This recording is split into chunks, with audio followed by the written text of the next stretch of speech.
എല്ലാവർക്കും നമസ്കാരം. 2024 ആണ്ടിൽ ധനം കൂടുതൽ സമ്പാദിക്കുന്ന നക്ഷത്രക്കാരെയാണ് ഇന്നിവിടെ പരാമർശിക്കുന്നത്.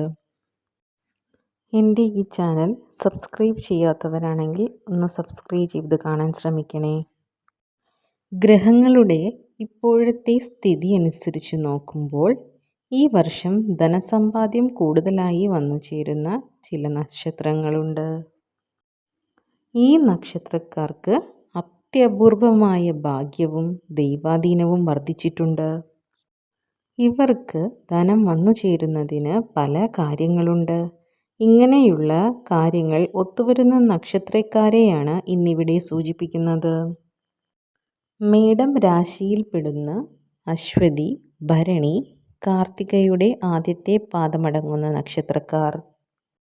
ഇവർക്ക് അത്യപൂർവമായ ധനാഗമന യോഗമുള്ള നക്ഷത്രക്കാരാണ്. ഈ വർഷം ഇവരുടെ വ്യാഴഗ്രഹം ധനസമ്പാദനത്തിൻ്റെ കാര്യത്തിൽ നല്ല ബലവാനായിട്ടാണ് നിലകൊള്ളുന്നത്. ഈ പറഞ്ഞ നക്ഷത്രക്കാർക്ക് അത്യപൂർവമായി ധനം വന്നു ചേർക്കാൻ യോഗമുണ്ട്.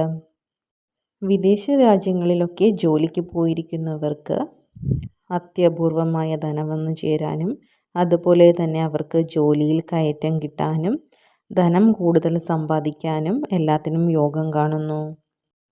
നാട്ടിൽ ജോലി ചെയ്യുന്നവരാണെങ്കിലും ദീർഘകാലമായിട്ട് ജോലി സ്ഥിരപ്പെടാത്തവരാണെങ്കിൽ അവരുടെ ജോലി സ്ഥിരപ്പെടാനും കൂടുതൽ സമ്പാദ്യം അവർക്ക് ഉണ്ടാക്കാനും സാധിക്കുന്ന കാലഘട്ടമാണ് ഈ വരുന്നത്.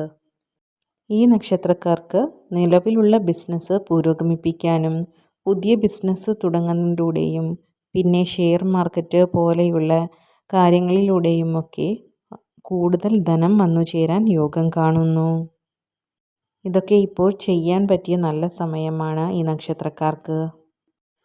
അടുത്തുള്ള ശ്രീകൃഷ്ണസ്വാമി ക്ഷേത്രത്തിൽ ദർശനം നടത്തുന്നതും ശാസ്താവിന് എള്ളുതിരി കത്തിക്കുന്നതുമെല്ലാം ഈ നക്ഷത്രക്കാർക്ക് വളരെ നല്ലതാണ്.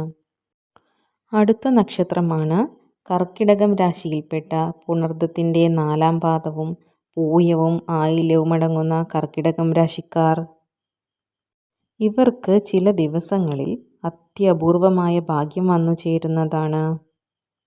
ഈ നക്ഷത്രക്കാർക്ക് വ്യാഴം സർവ അഭീഷ്ടങ്ങളും സാധിക്കുന്ന തരത്തിലാണ് സ്ഥിതി ചെയ്യുന്നത്.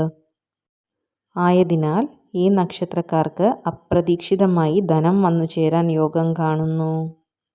ഈ നക്ഷത്രക്കാർക്ക് ദീർഘകാലമായി ചെയ്യാൻ സാധിക്കാത്ത കാര്യം, അതായത് ധനം കൊണ്ട് ചെയ്യാൻ ആഗ്രഹിച്ചിരുന്ന കാര്യം ഈ വർഷം ചെയ്യാനായിട്ട് സാധിക്കും.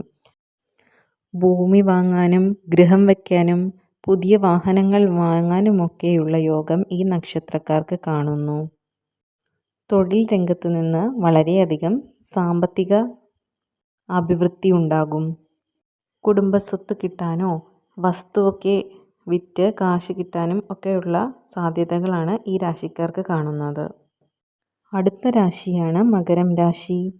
ഉത്രാടത്തിൻ്റെ 1/4 ഭാഗവും തിരുവോണം അവിട്ടത്തിൻ്റെ 1/2 ഭാഗവും ചേർന്ന മകരം രാശിക്കാരാണ് അടുത്ത ഭാഗ്യവാന്മാർ. ഈ രാശിക്കാർക്ക് ഇപ്പോൾ ഭാഗ്യസ്ഥാനത്ത് വ്യാഴം സ്ഥിതി ചെയ്യുന്നു. ഈ രാശിക്കാർക്ക് അപ്രതീക്ഷിതമായി ഭാഗ്യം വന്നു ചേരാനും ജോലിയെല്ലാം സ്ഥിരപ്പെടാനും, ഇപ്പോൾ ഗവൺമെൻറ് ജോലിയിലിരിക്കുന്ന ആൾക്ക് ടെമ്പററി ആയാണ് ഇരിക്കുന്നതെങ്കിൽ അവർക്ക് ഗവൺമെൻറ് ജോലി സ്ഥിരപ്പെടാനും, പ്രൈവറ്റ് ജോലിയിലാണ് ഇപ്പോൾ ഇരിക്കുന്നതെങ്കിൽ ആ ജോലി സ്ഥിരമല്ല എന്നുണ്ടെങ്കിൽ സ്ഥിരപ്പെട്ട് കിട്ടാനും, ഇതിനെല്ലാം ഇവർക്ക് ഈ നക്ഷത്രക്കാർക്ക് ഈ വർഷം നല്ല യോഗമായിട്ടാണ് കാണുന്നത്.